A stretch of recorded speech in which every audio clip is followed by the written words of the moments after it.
大家好，欢迎来到 Milk It。今天要教大家做奶酥苹果派。现在入秋了，所以很多水果都很适合拿来做派。我今天做的是苹果派，那我的苹果是用不一样的苹果，那主要是用绿色的 Granny Smith， 因为它吃起来比较酸，所以很适合放在甜点里面。那比起平常的苹果派，我更喜欢有酥顶的，这样子上面那一层脆脆的，再配上苹果，然后还有派皮，整个就很搭。那有兴趣的人就跟我一起开始做吧。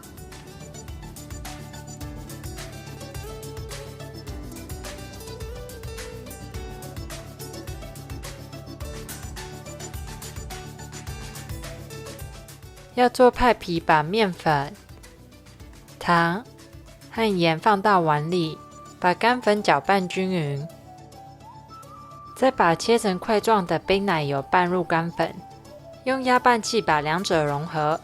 这个派皮的做法不像我之前教大家那个咸派皮的做法是要非常酥脆，比起那个派皮，这次的做法把奶油和面粉融合到奶油看起来比较细，用这种方法底部派皮比较不会吸水，导致变软。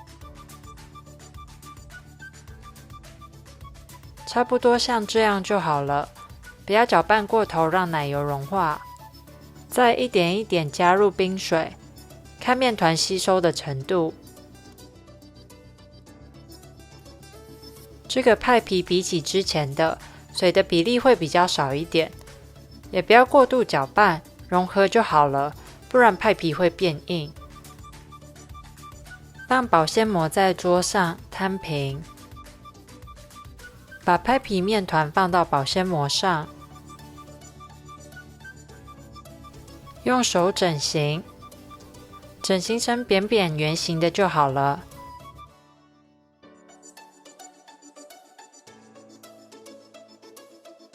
包上保鲜膜，放到冰箱里静置至少4个小时，我冰到隔天。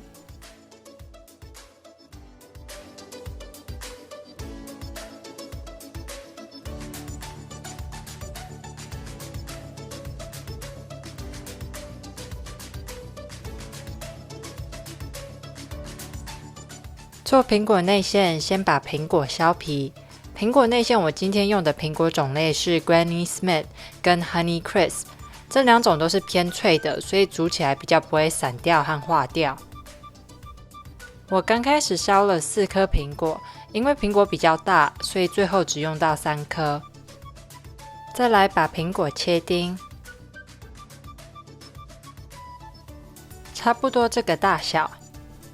量好苹果重量后，热锅，放入奶油，先让奶油融化，再加入苹果。稍微拌炒，加入糖，再把它炒均匀。煮苹果会开始出水，让苹果和苹果汁煮一段时间，到苹果变软。煮得差不多后，在玉米淀粉里加入冷水，搅拌到非常均匀。把淀粉水加入苹果，炒到变浓稠。之后关火，加入肉桂粉、盐和柠檬汁，轻轻搅拌到融合就好了。放到碗里让它完全冷却，也可以放到室温后放入冰箱冷却。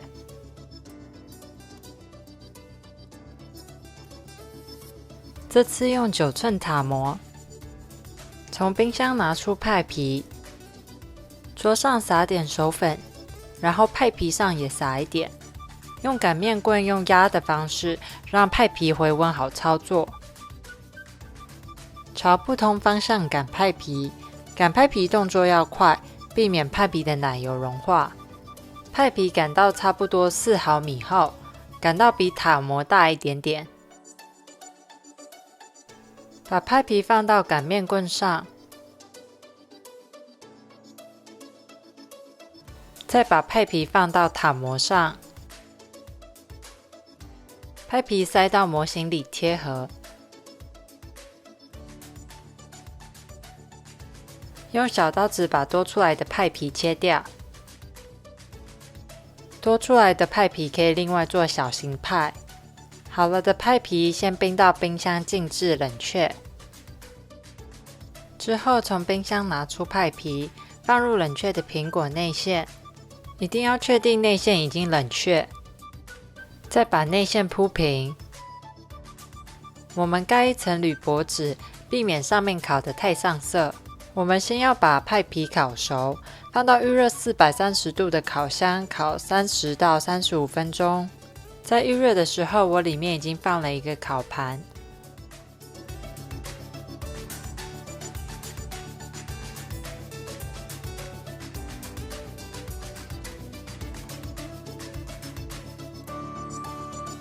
苹果派在烤的时候，我们先来做上面那层黑糖奶酥。先把奶油拿去加热到融化，在碗里放入糖、黑糖、盐、肉桂粉和面粉，把干的材料都搅拌均匀，加入融化的奶油，搅拌均匀，这样就做好了超简单的奶酥。把派拿出来，铝箔纸拿掉，平均的铺上奶酥。铺奶酥之前，把烤箱温度降低到350度。把整个派再拿回去烤箱烤25分钟。奶酥苹果派出炉了，家里满满的都是苹果香，而且还看得到苹果内馅在冒泡。好，这就是今天教大家做的苹果派。关于这个苹果派，我有几点想要分享给大家，就是烤温，我刚开始温度会调比较高，确保所有的派皮都有烤熟，那下面也不会湿湿的。之后再降低温度，铺上上面那一层脆脆的，然后呢再放回烤箱里烤熟。那我这苹果派不会很甜，所以我那时候做给家人吃的时候，他们都觉得很好吃，都赞不绝口。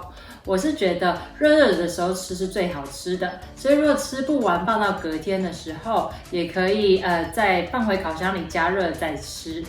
那配上鲜奶油或者是冰淇淋都会很搭哦。希望你们都能在家里做做看。好，不要忘记按赞、订阅、分享我们下次再见喽，拜拜，拜拜。